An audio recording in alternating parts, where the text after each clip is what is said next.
If you're here, it's probably because you have a dent like this one.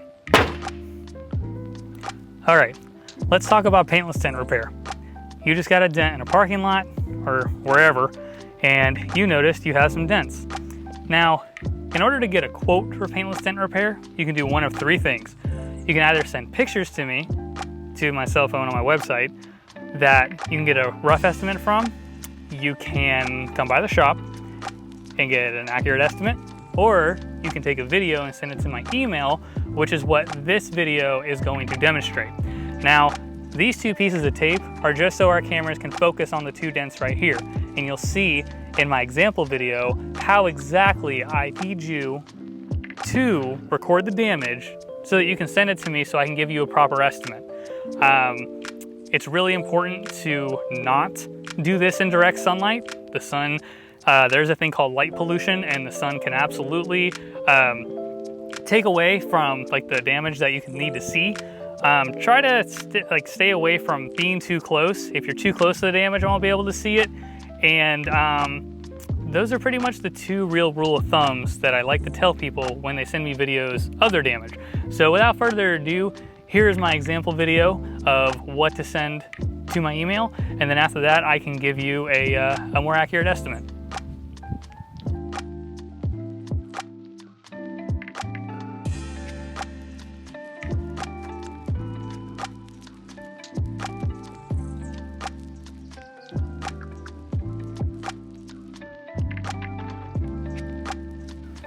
All right, I'm gonna take this tape off and just start the repair. So, a lot of people think that dents just kind of pop out. That you can take a plunger, you can get dry ice, you can get hot water, and that's just the magic remedy for an indentation in your vehicle. Sorry to break it to you, but that's a load of shit.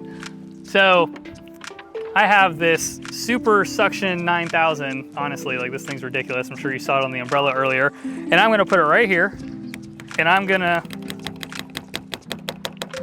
see, it's not going anywhere, and I'm gonna pull the crap out of it. And oh my goodness, the dents are still there.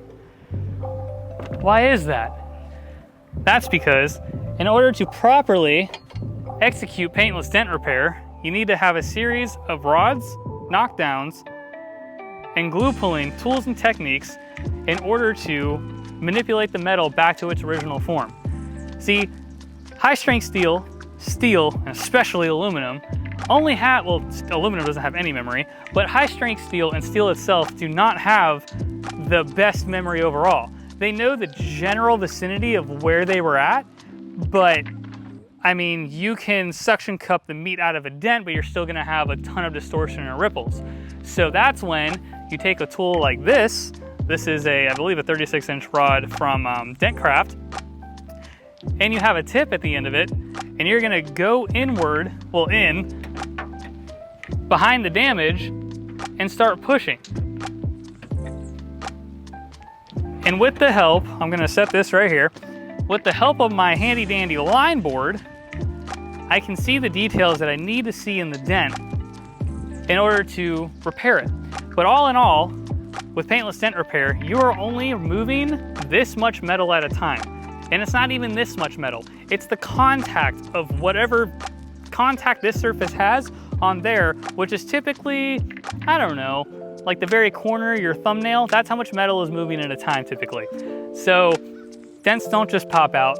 They need to be sculpted in reverse, which is actually a really common saying in the industry, in order to be repaired at not necessarily 100%, but damn close to it. So without further ado, let's get started on the repair.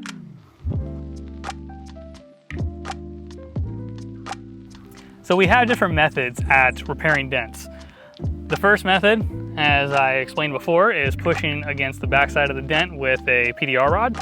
And then we have glue pulling techniques, which we use glue tabs, hot glue, and mini lifters and rubbing alcohol in order to pull the damage from the outside. Now, something really worth noting is that glue pulling comes with its own set of risks. And I would like to say that out of every 100 cars, maybe 5 cars, this has like the potential of it happening. It's very common on Subarus, and it's actually very common on metallic gray Chrysler products. Those are the two that in my personal experience have had the most issues with paint pulling. So I guess what I'm trying to say is that the risk involved with glue pulling is that there is a 5% chance that you can pull paint, because what you're doing is taking this hot glue and you're putting it right where the damage is. You're waiting for it to dry a little bit. You're gonna take your handy dandy mini lifter, again from Dentcraft, and you yank. So imagine that, but depending on the dent, you could literally do that hundreds of times in order to get the end result that you want. So if you have any adhesion issues from the paint to the panel or even the primer, you're gonna run into the risk of pulling paint. So that's just something worth noting, that there's about a 5% chance, and it doesn't matter who's doing it, doesn't matter how great the dent repair tech is, it all comes down to the car itself. So there's always a chance of it happening, so it's just something to keep in mind. So now that we've gone over what glue pulling is and the risks involved with it, we're gonna go towards a more, I guess, old school, more traditional approach for paintless dent repair, and that's taking this rod and putting it right behind the dent, and we're gonna use our line board in order to see exactly what we're doing, and we're just gonna do a ton of small little pushes to get that damage out. And the thing about most Toyotas is that they are mainly high-strength steel.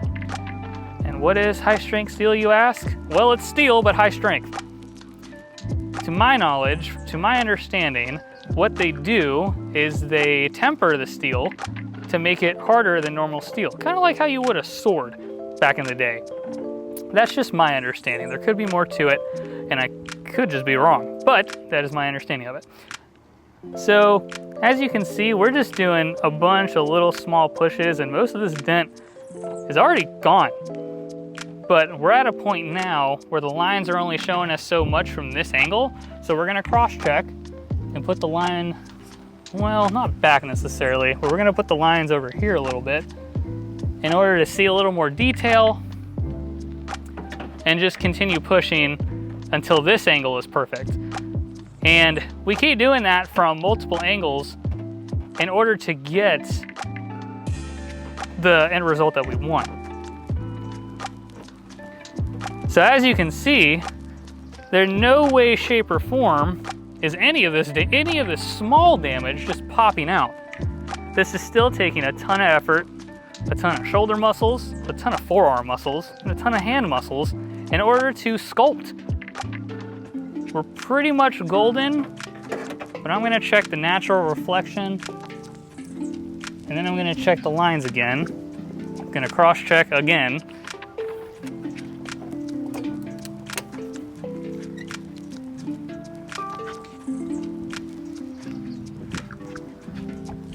And we still have more to work on, which is to be expected.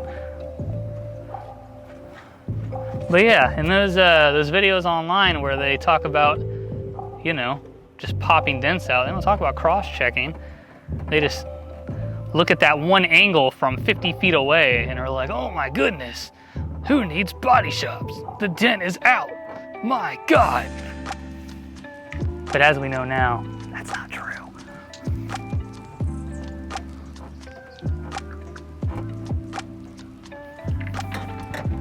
So what we're gonna do now is called for real cross-checking.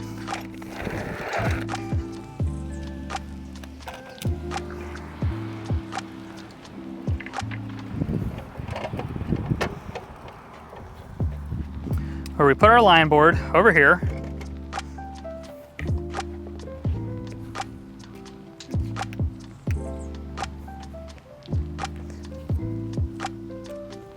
And now we can see even more that we didn't see.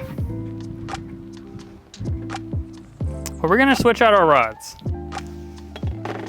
Lucky for me, I have some in the car.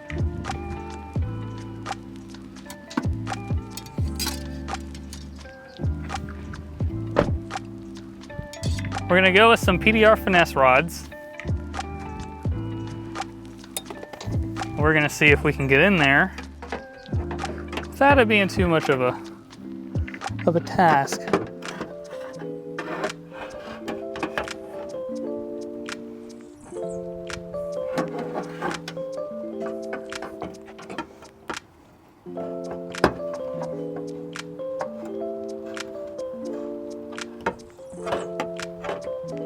Beautiful.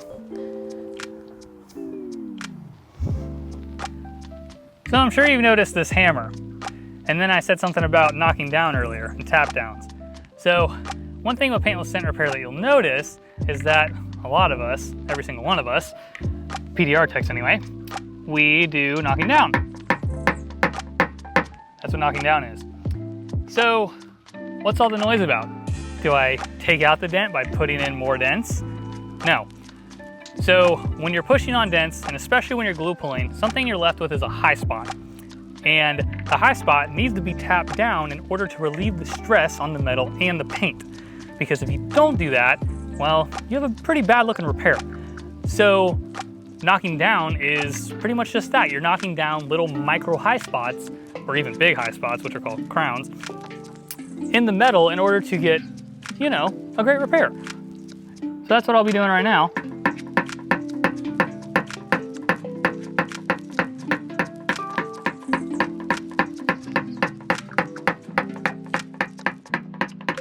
You might also hear this referred to as blending. A lot of dudes, when they blend, they're not using a knockdown.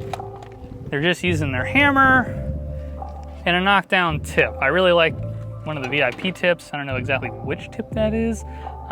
Sorry for my ignorance. But one thing you'll see a lot is this, and this is blending, which is technically still knocking down, but it's, you know, referred to as blending.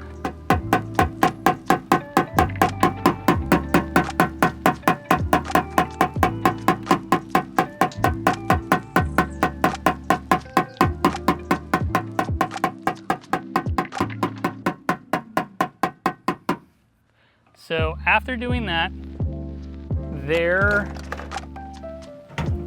is now a very small low that I see from this angle, and I'm just gonna take care of that real quick. And then this dent should be good to go. Well, these dents, I should say, there were two of them.